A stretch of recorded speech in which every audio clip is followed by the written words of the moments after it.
Hey guys, so welcome back.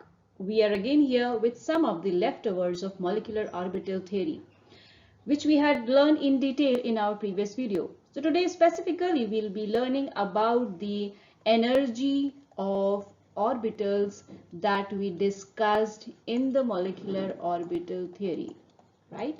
So let's begin. Before going into the details of the energy of the orbitals, let's have a quick recap of what we had learned relative to this particular topic. We had learned about the linear combination of atomic orbitals, or the LCAO method. And in that method, we came to know that, okay, fine, the atomic orbitals can be represented by a wave function psi, and the respective atomic orbitals were coming towards each other. They were overlapping and giving rise to the formation of bond. This is all crisp about the linear combination of atomic orbitals, and there we learned that there are different combinations which were taking place by the overlapping of atomic orbitals. So let's begin our journey of today's topic, that is the energy of orbitals. We know that the molecular orbital theory states that the respective atomic orbitals, they combine with each other to give rise to a new orbital that is called as molecular orbital, right? So we have two types of molecular orbitals that we already know, the bonding molecular orbital and the anti-bonding molecular orbital. So let's see what is the energy difference between the two. How does it goes? We have the s and s orbitals of the two respective atoms overlapping to give rise to the bonding molecular orbital, and on the other hand, if these two s orbitals carry the different phases, or they exist in different phases, they're not in the same phase, then what happens? The formation of anti-bonding molecular orbital takes place. So this is the bonding molecular orbital and the anti-bonding molecular orbital. Let's see the energy profile of these two respective orbitals. Now when we talk about the energy of the molecular orbital formed, that is the two molecular orbitals, the bonding molecular orbital and the anti-bonding molecular orbitals, right? So when we talk about the energy of these two respective orbitals which are getting formed, we will try to understand it with the help of an energy profile diagram. So I'm just trying to draw the diagram for you over here. This is my y-axis, okay, and my y-axis actually represents the energy, okay, and this is my x-axis, which actually represents the distance between the atoms. So I represent this x-axis, that is the distance between the atoms, with r0, and so it is increasing from left to right, let's say, and the energy on the y-axis is increasing upwards.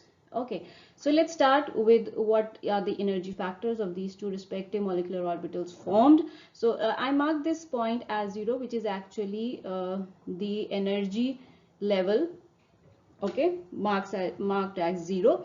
So I just draw a dotted line over here for your convenience, so that you can judge what is happening to the energy of these two respective molecular orbitals. Okay, fine. So what happens actually, when the two atoms, let's say atom A over here, this is atom A with the nuclei, right, and this is atom B with its own nuclei. So what happens when these two respective atoms, they approach each other? Definitely they are coming with their respective atomic orbitals. So when they approach towards each other, their potential energy is decreasing with respect to one another, and there is a point where they reach, the moment they reach that point, what happens? The overlapping takes place, the mixing of atomic orbitals occurs, and the formation of the molecular orbitals takes place, right? So let's assume that these are the two respective atoms with their respective atomic orbitals approaching each other. So when we talk about the bonding molecular orbitals which is getting formed under such situations, we see that the energy of the bonding molecular orbitals, it actually decreases like this.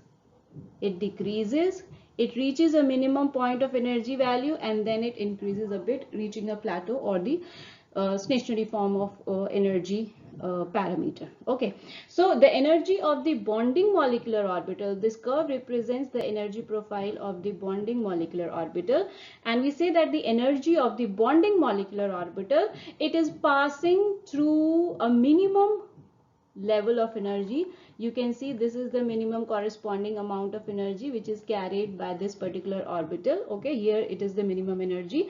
So it passes through a minimum value of energy, and what happens, the distance at this particular point, you know that minimum energy means higher stability. The lower the energy, the higher the stability. Okay, so that means the molecule is stable in this particular state of energy.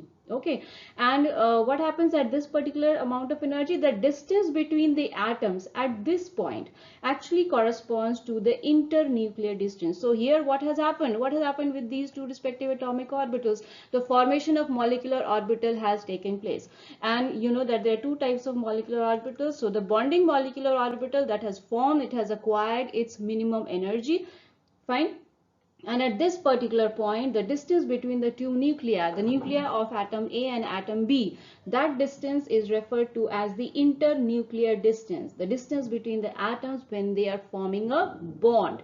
Okay, now let's talk about the another form, that is we talk about the anti-bonding molecular orbital. For anti-bonding molecular orbital, the energy is quite a bit disturbed. That means it is high enough as compared to bonding molecular orbital, and it goes like this.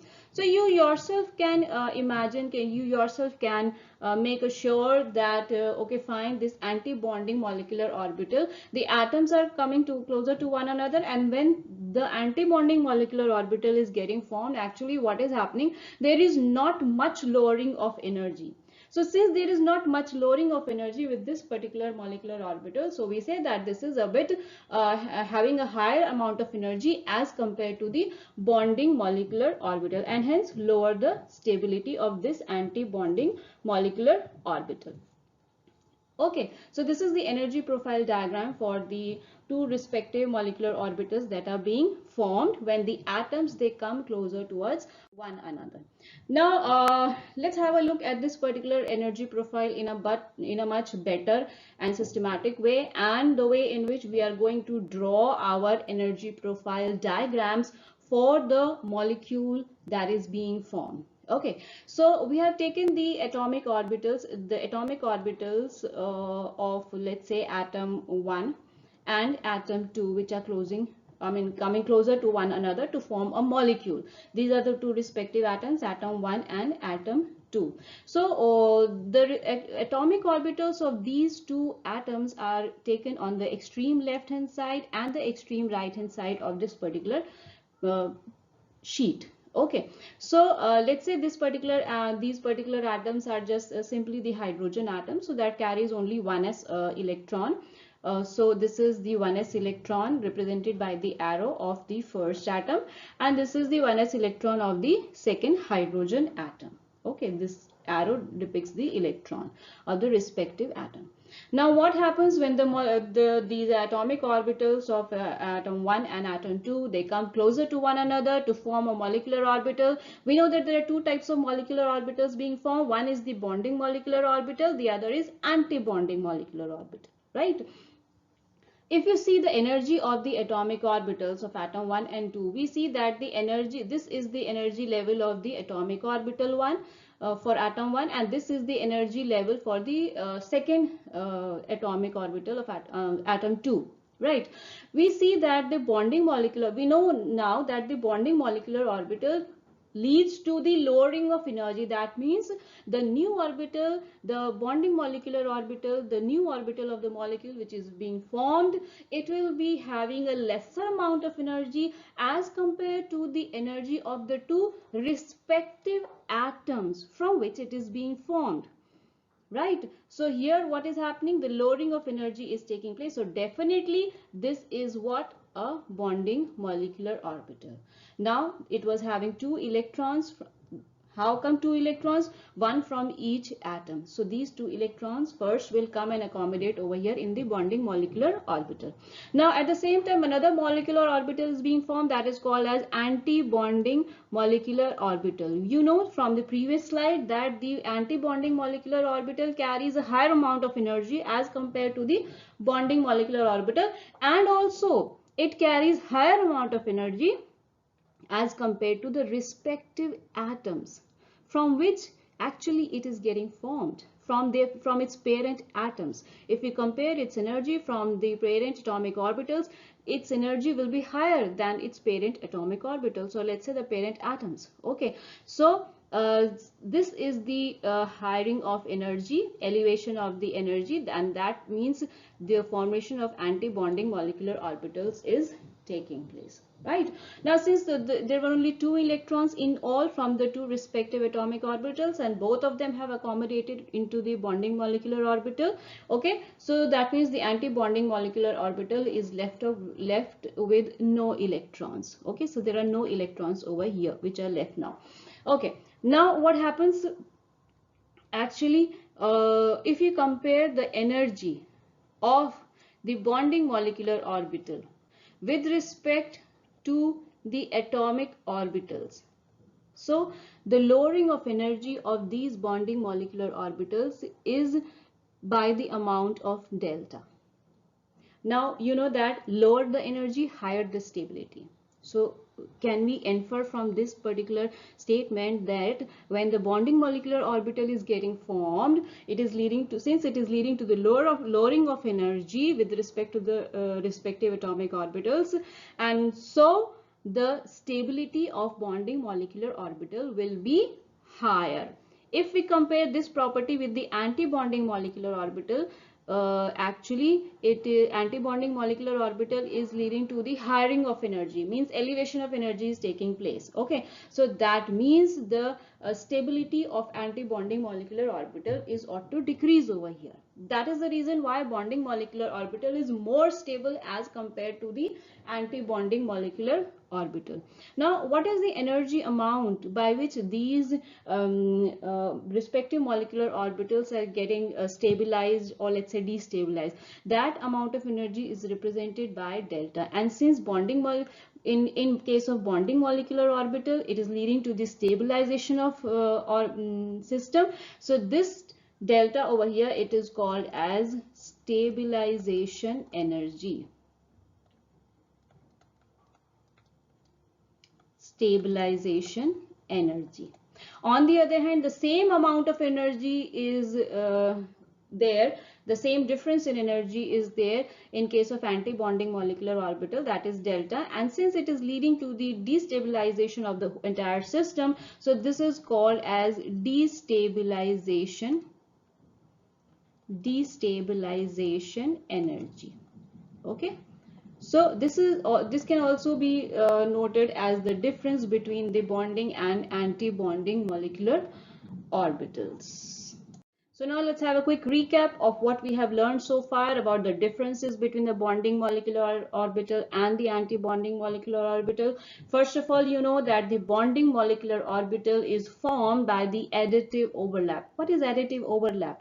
Additive overlap, actually it is talked in terms of atomic orbitals. So the additive overlap of atomic orbitals, whenever it is taking place, it leads to the formation of bonding molecular orbitals. Let's say, for example, we say that the bonding molecular orbital, if we talk about the orbital is represented by the wave function psi. So I talk about, let's say, AB orbital or M molecular orbital. So this is formed by the additive overlap psi A plus psi B. If you remember, we learned it in the linear combination of atomic orbitals video, LCO video. So this is the additive overlapping of the atomic orbitals. When does it occurs? It occurs when the two respective atomic orbitals, they lie in the same phase. Okay, so when they lie in the same phase, such a situation occurs. On the other hand, the anti-bonding molecular orbital, it is formed by the subtractive overlapping of the atomic orbitals. What is subtractive overlapping? Means when the molecular orbital is forming, actually what is happening? Psi A plus minus psi B is taking place. Subtraction is taking place. How does that occur? When the two respective atomic orbitals, they do not lie in the same phase. They do not lie in the same phase. okay, or we can say that they lie in different phases. So in that case, what happens? Subtractive overlapping of atomic orbitals takes place. So these are the, you can take it as two different points between the bonding molecular orbital and anti-bonding molecular orbital. Right. Next, atomic orbital lobes, they carry the same sign. That means it is again talking about the phases. Okay, I'll take another one. So this is atomic orbital. Okay, and when they come and overlap with one another, actually they carry the same phase. They are in the same phase, or they carry the same sign. So atomic orbital lobes carry the same sign in case of bonding molecular orbitals, whereas what happens in anti-bonding molecular orbitals, they do not carry the same sign. So let's say they are not in the same phase. The lobes here, they do not carry the same sign. So this case actually leads to this constructive interference kind of a system. Okay, so we have the bonding molecular orbital somewhat looking like this, whereas it is not the case in terms of anti-bonding molecular orbital. Next point of difference, energy is lower for bonding molecular orbital. We have dedicated two of our previous slides to talking about this aspect only.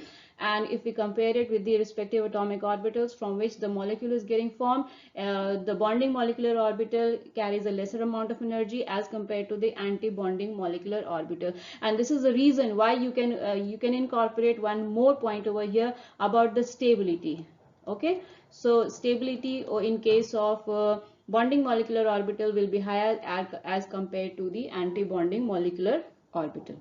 Coming to the next point, the bonding molecular orbitals, whenever they are getting formed, there is high electron density in between the two atomic nuclei. So you have high probability of finding the electrons over here in between the two nuclei. Whereas in case of anti-bonding molecular orbital, if you remember, we have a node in between. So there is less or low electron density in the region of the space between the two nuclei.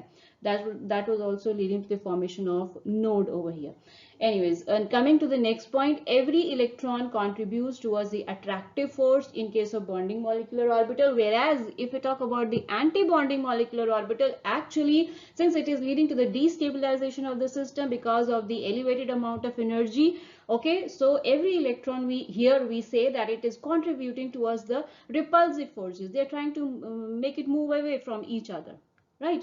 So these are the major points of differences between the bonding and anti-bonding molecular orbitals. I hope it was a bit helpful to you guys. Okay, take care and see you soon.